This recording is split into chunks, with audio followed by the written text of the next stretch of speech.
Olá, alunos do oitavo ano. Vou gravar hoje para vocês uma videoaula de revisão para a nossa verificação de aprendizagem. Vamos fazer uma revisão sobre o percurso 9, percurso 10 e 11 do nosso livro Expedições Geográficas. O percurso 9, ele fala sobre os Estados Unidos no cenário internacional. Aí o que a gente pode lembrar que é importante para estar fazendo a revisão? Que os Estados Unidos, ele se tornou independente da Inglaterra em 1776. Ele foi o primeiro país a se tornar independente aqui no continente americano e serviu de modelo para os outros países, né? Para trilharem o mesmo caminho de independência das metrópoles europeias, né? No caso, os Estados Unidos se tornou independente da Inglaterra. No princípio, ele era formado pelas 13 colônias inglesas, né? E as 13 colônias, elas ficavam no leste, na região leste, aqui, né? Próximo ao Oceano Atlântico. Então, após aqui o mapa, figura 2, as 13 colônias inglesas, ó, aqui próximo ao Oceano Atlântico, né? Aí, após a independência, vai acontecer a expansão para a região oeste. Nesse processo de expansão para o oeste, os ingleses encontraram o povo indígena que vivia nessa região. E aí eles vão ter conflitos com os indígenas. Aqui, ó, essa foto na década de 1880 mostra uma caravana de colonos em direção ao interior dos Estados Unidos, rumo ao oeste, onde eles se apropriaram de terras indígenas. A gente deve lembrar também do intervencionismo dos Estados Unidos nos outros países do continente americano. Isso é chamado de imperialismo, né? O que é o imperialismo? A dominação que os Estados Unidos sempre exerceu sobre os outros países, dominação militar, cultural, política, intervindo na política interna de vários países da América Latina. Aqui a figura 5 mostra intervenções diretas dos Estados Unidos na América Latina, de 1898 a 1934. Esse mapinha aqui mostra, ó, interviu Porto Rico, República Dominicana, Nicarágua, Panamá, em Cuba, em vários países, né? E isso continua até hoje.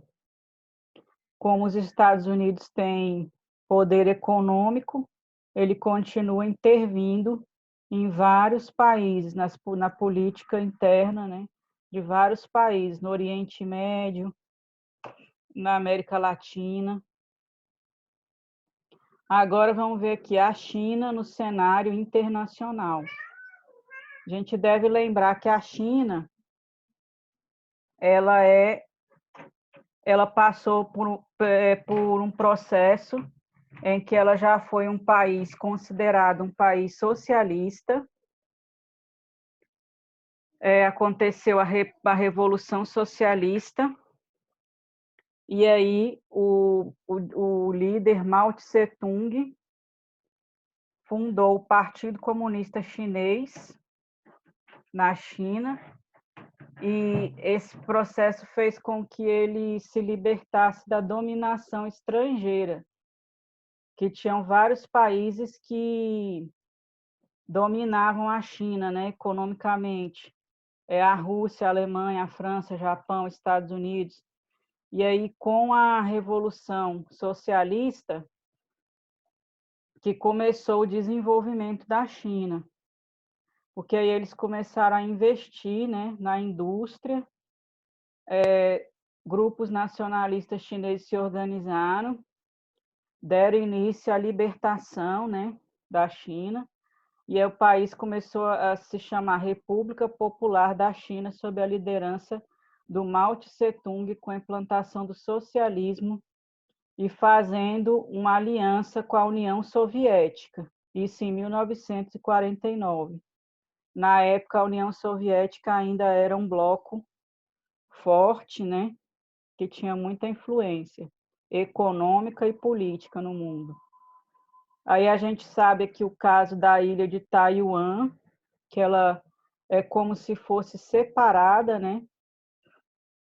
Porque lá teve uma divisão política que esse líder Chiang Kai-shek ele fundou lá consolidou o capitalismo, né? Na ilha de Taiwan, enquanto o restante da China era socialista. Quando o líder deles, do socialismo na China morreu, Mao Tse-tung, aí o controle passou para o Partido Comunista Chinês. E aí a China se tornou uma potência econômica com as reformas que foram implantadas, né? Desenvolvimento industrial, modernização da agricultura, investimento em educação, ciência, tecnologia. Foram criadas as zonas econômicas especiais, que serviu para receber investimento de outros países e atrair empresas estrangeiras, com a redução de impostos, investimento em infraestrutura portuária, ferroviária, rodoviária, para poder movimentar a exportação e a importação de mercadorias. O sistema econômico que tem hoje na China é chamado economia socialista de mercado, porque ela não é nem um capitalismo no modelo, por exemplo, dos Estados Unidos, nem o socialismo como existia na União Soviética. É um sistema singular que só existe lá na China. Então, eles deram o nome de economia socialista de mercado. Tem as empresas geridas pelo Estado, mas às vezes associadas ao capital estrangeiro. E acontece a centralização política. O que significa isso? Não tem outro partido, só existe um partido, que é o Partido Comunista Chinês. Então, é monopartidário o sistema político lá. Isso gera o quê? Uma política que não é exatamente democrática. Pode ser considerada uma política autoritária. Não tem liberdade de expressão, existe censura dos meios de comunicação, da mídia. A população é controlada, o uso de internet, por exemplo, o uso da internet, das redes sociais, né? A televisão, os jornais, tudo passa pelo controle do Partido Comunista Chinês. O que aconteceu? Dos anos 90 até 2000, teve um crescimento muito grande, muito acelerado do PIB da China, que é o Produto Interno Bruto. Ele cresceu em torno de 10% ao ano, que é considerado um crescimento muito grande. E com isso, a China se tornou uma potência mundial. Hoje, ela tem o segundo maior PIB mundial. O primeiro é os Estados Unidos e a China em segundo lugar. A China ela faz a exportação de produtos industrializados, né, para o mundo inteiro. Tem um grande mercado consumidor interno também e mão de obra abundante. O que significa isso? A população lá é muito grande, então tem uma mão de obra, muitas pessoas para se dedicar ao trabalho nas indústrias, né, chinesas, e lá a remuneração não é muito elevada. Então, é um baixo custo para as empresas, né? Formado, então, o Parque Industrial da China, que vai de mercadorias simples até mercadorias muito sofisticadas e avançadas tecnologicamente.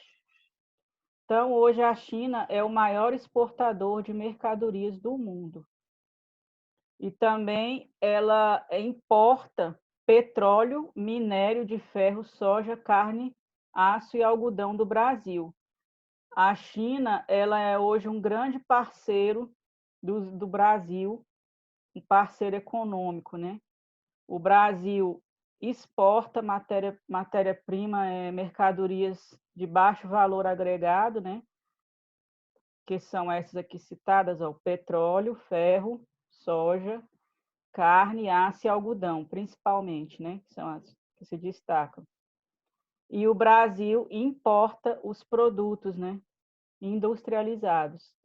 Então, a China, ela tem sido uma concorrente dos Estados Unidos no cenário mundial, no domínio, né, geopolítico. E existe uma competição, né, entre esses dois países. Por isso que a gente fala assim, existe uma tensão, né?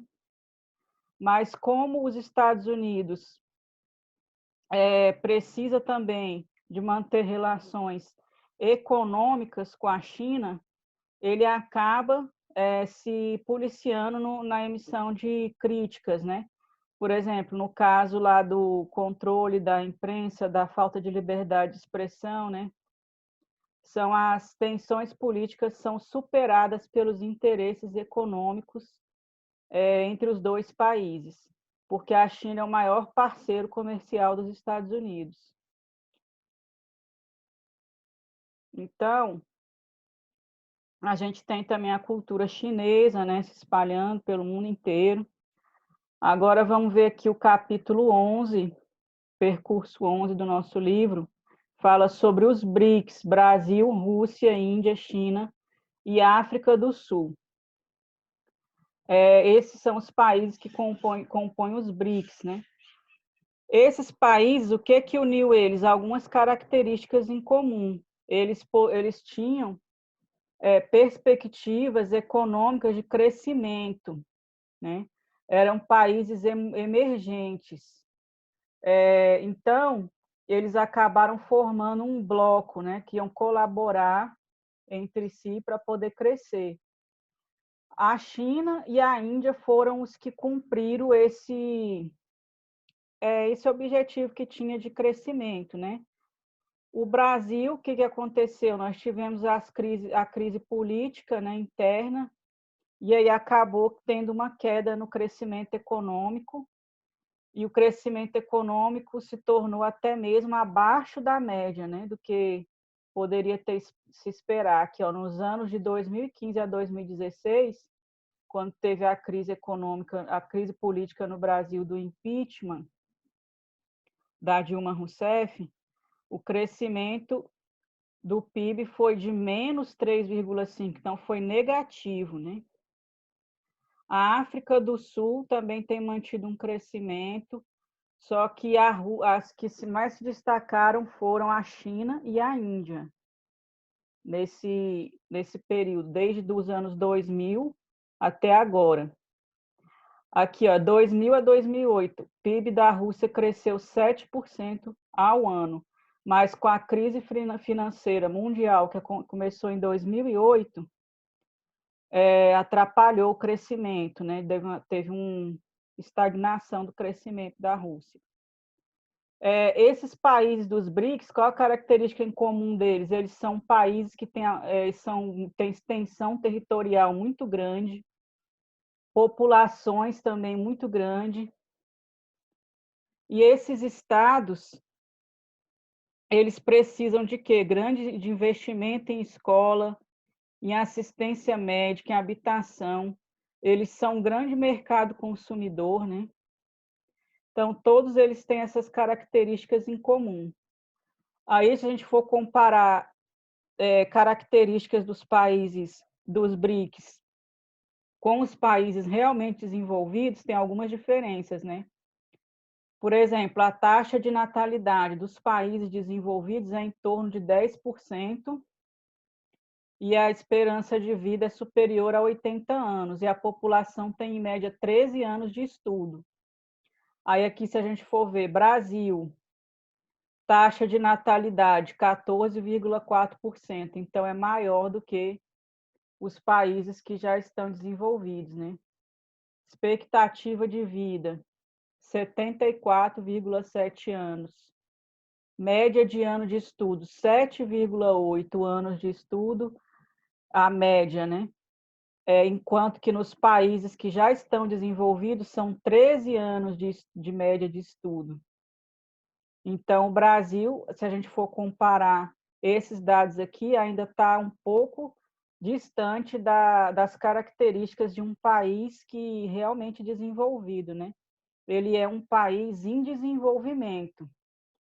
Só que esses países dos BRICS, eles têm potencial, né, para crescer, para se desenvolver, porque são países que têm um PIB elevado. Só que o PIB elevado, ele significa o quê? Que o país já está numa condição excelente,